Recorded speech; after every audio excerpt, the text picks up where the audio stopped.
یمن میں 3 سال سے جاری خونریز جنگ کے دوران خوراک کی شدید کمی کے باعث ہلاک ہونے والے بچوں کی تعداد 85,000 کے لگ بھگ ہو گئی ہے۔ بین الاقوامی خبر رساں ادارے کے مطابق یمن میں امدادی کاموں میں مصروف اقوام متحدہ کی ذیلی تنظیموں اور دیگر NGOز نے بچوں کی ہلاکتوں سے متعلق ہولناک اعداد و شمار جاری کیے ہیں۔ یمن میں گولیوں، بم اور میزائل حملوں میں اتنے بچے نہیں مر رہے ہیں جتنے فاقہ کشی کے باعث جہان فانی سے کوچ کر جاتے ہیں۔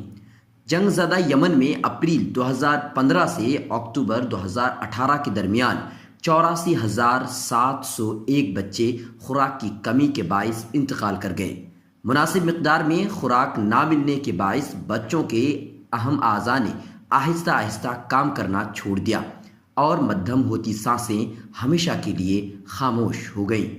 بچوں کے تحفظ کے لیے کام کرنے والے ادارے کی رپورٹ میں مزید کہا گیا ہے کہ حدیدہ بندرگاہ کے حصول کے لیے جاری جھڑپوں کے باعث خوراک کی ماہانہ ترسیل میں 55,000 میٹرک ٹن کی کمی آئی ہے، اور اگر جنگ بندی نہ ہوئی تو تقریباً 14 ملین افراد قحط زدگی کے باعث جان کی بازی ہار جائیں گے۔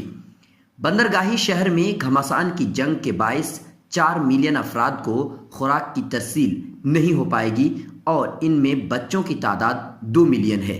اس علاقے میں جنگ جاری رہنے کا مطلب خوراک کی شدید کمی ہونا ہے، جس کے باعث مزید بچوں کی ہلاکتوں کا خدشہ ہے۔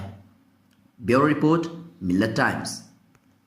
ملت ٹائمز کی مزید ویڈیوز دیکھنے کے لیے یہاں کلک کر کے سبسکرائب کریں اور بیل آئیکن کو ضرور دبائیں تاکہ آپ کو ہماری ہر ویڈیو کا نوٹیفیکیشن مل سکے۔